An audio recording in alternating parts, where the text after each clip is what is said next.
Un cadáver que respiraba. Así describió un guardia al pequeño prisionero de la Torre del Temple. Un niño de 10 años, consumido por el hambre, la enfermedad y la soledad. Ese niño había nacido para ser rey de Francia, pero la revolución lo condenó a una pesadilla en vida. Esta es la escalofriante historia de Luis XVII, el niño rey olvidado. Una historia real que te helará la sangre. Imagina crecer rodeado de lujos en el Palacio de Versalles, con padres amorosos que te llaman mi pequeño príncipe. Luis Carlos de Borbón, hijo de Luis XVI y María Antonieta, vino al mundo en 1785 sin saber el destino atroz que le aguardaba. En 1791, cuando Luis tenía apenas 4 años, estalló la Revolución Francesa. Las calles de París ardían en caos y el trono de Francia temblaba. El palacio real fue invadido por la multitud y la familia real fue forzada a trasladarse a París, al antiguo Palacio de las Tullerías, bajo virtual arresto domiciliario. Luis Carlos, que a esa edad apenas comprendía el odio que lo rodeaba, veía la angustia en los ojos de su madre. María Antonieta, estrechándolo contra su pecho, llegó a decir con valentía: «Sé el destino que me depara, pero es mi deber morir a los pies del rey y en brazos de mis hijos». Ella presentía la tormenta, pero nunca imaginó la magnitud de la tragedia que les golpearía. En junio de 1791, la familia intentó huir de Francia bajo disfraces, un desesperado intento de salvar a sus hijos, pero fueron capturados. Regresaron a París humillados, vigilados cada vez más de cerca por los revolucionarios. Para 1792, la monarquía estaba al borde del colapso. El 10 de agosto de 1792, un gentío iracundo asaltó el palacio y Luis XVI, María Antonieta, sus 2 hijos, Luis Carlos y su hermana María Teresa, y su tía, Madame Isabel, fueron arrestados y llevados a una antigua fortaleza medieval reconvertida en prisión, la Torre del Temple. Ahí, entre muros fríos, comenzaría el capítulo final y más oscuro en la corta vida de Luis Carlos. Prisionero en la Torre del Temple. La Torre del Temple era gris, húmeda, casi medieval. En una celda austera, la familia real pasó sus últimos meses juntos. Luis XVI, desesperado por mantener algo de normalidad, enseñaba geografía y latín a su hijo entre susurros, tratando de prepararlo para un futuro que se desvanecía. Pero fuera de esos muros, la revolución avanzaba implacable. El 21 de enero de 1793, el silencio cayó en la Torre del Temple. Luis XVI había sido guillotinado. Tenía 38 años. Al niño de 7 años le dijeron que su amado papá se había ido. Luis Carlos no lo entendió al principio, hasta que vio a su madre y a su hermana llorar desconsoladamente. Aquella noche el pequeño heredero se acurrucó temblando en los brazos de María Antonieta, sollozando sin comprender por qué papá no volvería jamás. Tras la muerte del rey, los monarquistas exiliados proclamaron al niño Luis XVII, rey de Francia, con apenas 7 años. En teoría, Luis Carlos era ahora el rey legítimo. En la cruda realidad, su reinado transcurría entre los muros de una celda. Dentro de la Torre del Temple, su madre y su tía comenzaron a llamarle Majestad y a tratarlo con la etiqueta de un rey, intentando preservar su dignidad. María Antonieta le cedía la mejor porción de comida al pequeño rey y suplicaba a los guardias por atención médica cuando el niño enfermaba de fiebre, toses leves de niño y sonido de agua goteando. Los carceleros, crueles, tardaban días en acceder a traer un médico.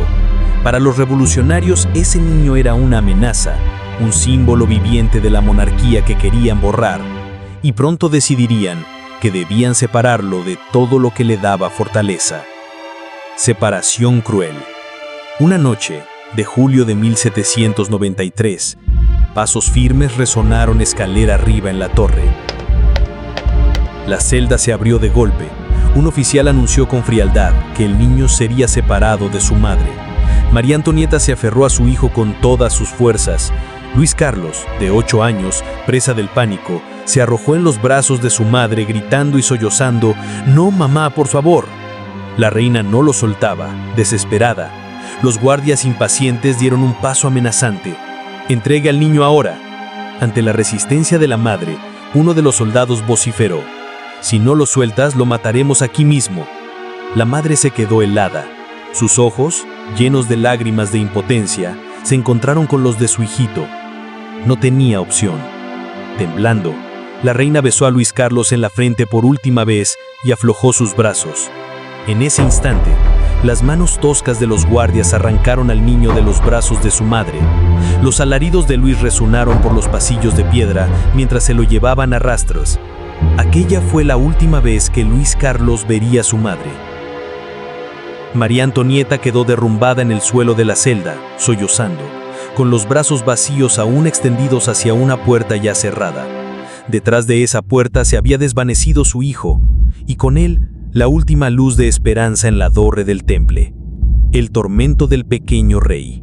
Luis Carlos fue entregado a un carcelero especialmente designado para reeducarlo, Antonio Simón, un zapatero de la Comuna Revolucionaria. Simón y su esposa recibieron la orden de convertir al hijo del tirano en un buen revolucionario. Su método: brutalidad y humillación. El pequeño príncipe, que había sido criado con delicadeza, ahora dormía en un catre sucio, vestido con rapos. Simón lo obligaba a beber alcohol para embrutecerlo y le enseñaba obscenidades y groserías a la fuerza. Día tras día le hacían cantar la Marsellés, el himno revolucionario, mientras le calaban en la cabeza un gorro rojo de sans-culotte. Si se negaba o lloraba, recibía golpes. Más de una vez, el zapatero, en un arranque de crueldad, le susurraba al oído: «¿Ves esa guillotina? Ahí vas a acabar tú también, igual que tu padre». Amenazado con la guillotina repetidas veces, el niño se aterrorizaba hasta el desmayo. Pero el abuso psicológico fue quizás aún más cruel. Los revolucionarios lo utilizaron como arma contra su propia familia. Aislado de su madre y aterrorizado, lo manipularon para que acusara falsamente a María Antonieta. Bajo coacción, Luis balbuceó ante unos oficiales que su madre y su tía le habían enseñado actos impuros. Era una mentira monstruosa, inventada por sus captores. En octubre de 1793, durante el juicio infame de María Antonieta, el fiscal presentó esa declaración del niño como prueba de incesto. La reina, horrorizada ante la calumnia, se levantó indignada y clamó ante el tribunal: «Es muy fácil hacer que un niño de 8 años diga lo que uno desea». Su voz quebrada y la crueldad de aquella acusación conmovieron incluso a algunos presentes. Pero nada salvaría a la reina. Pocas semanas después, el 16 de octubre de 1793, María Antonieta fue guillotinada. El pequeño Luis XVII, huérfano de padre y madre a los 8 años, quedó ahora completamente solo contra el mundo. Soledad en la oscuridad. Tras la ejecución de la reina, Antonio Simón aparentemente consideró su trabajo hecho. A principios de 1794, Simón dejó la prisión para seguir otras tareas revolucionarias. ¿Y qué fue del niño rey de Francia? Lo encerraron en una celda oscura, completamente solo. Por orden de las autoridades, Luis Carlos fue confinado en una habitación sellada de la torre del temple, lejos de cualquier mirada. Tenía apenas 9 años. Nadie volvió a hablarle ni a enseñarle nada, ni a consolarlo. Durante 6 meses, Luis vivió en silencio forzado, sin contacto humano alguno. Su celda no recibía casi luz, día y noche se confundían en la penumbra. Durante meses, Luis vivió en silencio forzado, sin contacto humano alguno. Su celda no recibía casi luz, día y noche se confundían en la penumbra. La única compañía del niño era el sonido del agua goteando de las paredes húmedas y el rasguñar de las ratas en la oscuridad. Las condiciones eran inhumanas. Nadie se molestaba en limpiarlo ni en limpiar su celda. El pequeño Luis XVII, antaño vestido con sedas reales, ahora estaba cubierto de suciedad. Sus ropas nunca fueron cambiadas, se infestaron de piojos. Vivía rodeado de sus propios excrementos con un hedor insoportable. La comida que le pasaban a través de la puerta era escasa y a menudo se le entregaban fría y rancia, como si alimentaran a un animal. Con el tiempo, el niño dejó de cantar, dejó de hablar, dejó incluso de llorar. Sumido en la oscuridad y la soledad absoluta, el mundo exterior comenzó a desvanecerse de su mente. ¿Quién podría sobrevivir a algo así? Los pocos guardias que ocasionalmente miraban por una rendija apenas veían un bultito inmóvil en un rincón, acurrucado en la paja sucia. Los meses pasaron. La salud de Luis Carlos colapsó. La falta de higiene le provocó sarna, la desnutrición una extrema delgadez. Llagas infectadas cubrían su piel donde las ratas quizá lo mordisqueaban por las noches. Encogido en su miseria, sus piernitas se debilitaban sin moverse. Para cuando cumplió 10 años, en marzo de 1795, ya casi no podía caminar debido a las heridas y la atrofia y apenas pronunciaba palabra. Cuentan que empezó a hablar solo o a susurrar canciones de cuna al vacío, perdido en un delirio febril. El niño real se había convertido en una sombra de sí mismo. El final de la agonía. En la primavera de 1795, tras la caída de Robespierre y el fin del periodo del terror, las nuevas autoridades recordaron que años después del terror, aún quedaba un niño prisionero en la desolada torre del Temple. Los rumores sobre su estado fueron tantos que enviaron a un comisionado a inspeccionar. Cuando volvieron a verlo, hallaron a Luis Carlos de Borbón convertido en un cadáver que respiraba. Un pequeño esqueleto viviente, cubierto de mugre, con la mirada perdida y apenas un hilo de voz. La tuberculosis lo consumía, su vientre estaba hinchado por complicaciones y su cuerpo, llagado por la falta de higiene.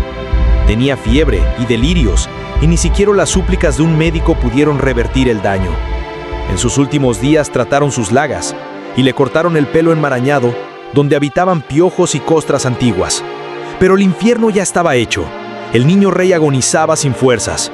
La madrugada del 8 de junio de 1795, Luis XVII exhaló su último suspiro. Murió solo, sin un familiar a su lado. Su cadáver fue sometido a una autopsia apresurada que reveló ganglios inflamados por tuberculosis y desnutrición extrema. Sin ceremonia ni nombre, lo enterraron en una fosa común del cementerio de San Margarité, marcando su ataúd solo con una D de delfín para borrar su memoria. Oficialmente, muerto por enfermedad, nació ahí un misterio. Se tejió la leyenda de su supuesta fuga y aparecieron decenas de impostores reclamando ser el niño rey. Pero hubo un corazón que reveló la verdad. El doctor Peletán lo extrajo en la autopsia y lo guardó en alcohol. Siglos después, la ciencia comprobó por ADN que pertenecía a Luis XVII. En 2004, aquel corazón fue llevado a la Basílica de Saint-Denis, al fin junto a sus padres. Luis Carlos tenía 10 años. Fue un niño inmolado por el odio político. Su historia, la del rey que nunca reinó, nos recuerda que aún en la lucha por la libertad, la humanidad debe permanecer intacta.